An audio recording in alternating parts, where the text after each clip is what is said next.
నమస్తే దేవదేవేశ నమస్తే పరమేశ్వర నమస్తే వృషభారూఢనకారాయ నమో నమః.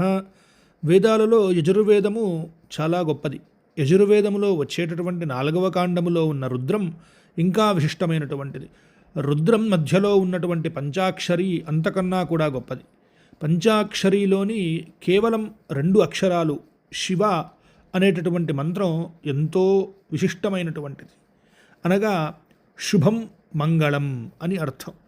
తండ్రి పరమేశ్వర అందరినీ కూడా చల్లగా చూడు తండ్రి. ఆధ్యాత్మికపరమైన విషయముల కొరకు మన భక్తి సాధనా ఛానల్ని అందరూ కూడా సబ్స్క్రైబ్ చేసుకోండి. ఈ రోజున విశేషముగా సోమవారం సందర్భంగా స్వామివారికి జరిగినటువంటి విశేషమైనటువంటి నక్షత్రహారతి నీరాజన దృశ్యం ప్రతి ఒక్కరూ కూడా చూచి తరించండి.